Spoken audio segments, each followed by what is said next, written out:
What's new for Season 2? Season 2 is themed Blood of the Sands and brings a few changes to the Season Pass. Each activity gives a bit more Season XP than before, and there are a few more to choose from. The Season Journey has more tasks and doesn't force you to do group content to finish it anymore. Highlights of the free season track are 3 transmog tokens for the upcoming transmog system and the Dryblood skin.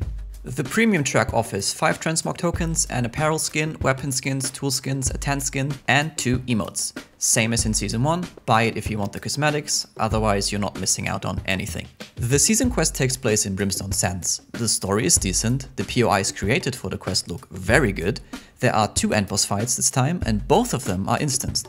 Overall, a pretty good season quest this time. We will be bringing in raid groups, which will allow you to combine 4 normal groups into a bigger group that can hold up to 20 players. And with that feature, they're introducing 2 new trials, the Sandworm Elite Trial and the Hatchery.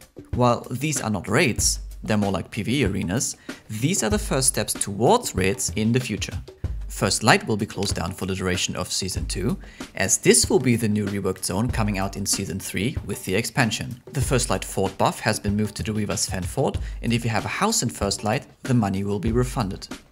You can now search for perks in your inventory and storage. There's a new item at the faction shop which allows you to combine trophies so you don't have to swap them anymore. There's a new option to turn off notifications like the territory standing pop-up, and the town buff Hale and Hearty has been removed, and instead everyone gets a 10% buff to their HP pool.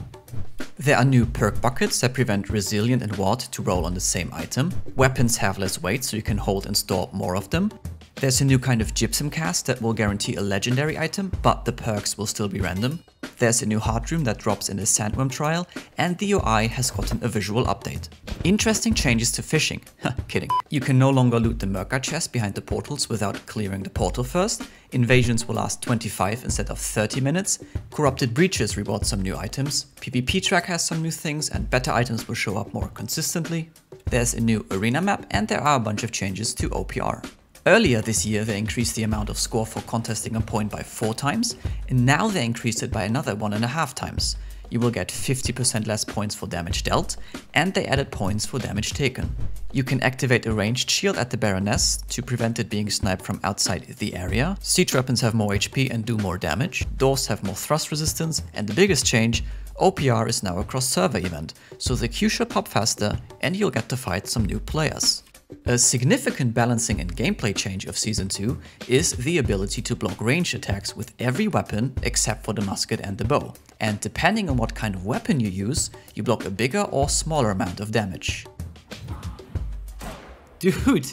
In bigger engagements this won't be very good because you'll make yourself a sitting duck if you block, but in smaller scale fights this should be very interesting.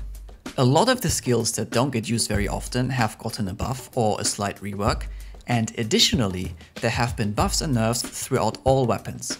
If you're interested in that, either pause or check the links down below.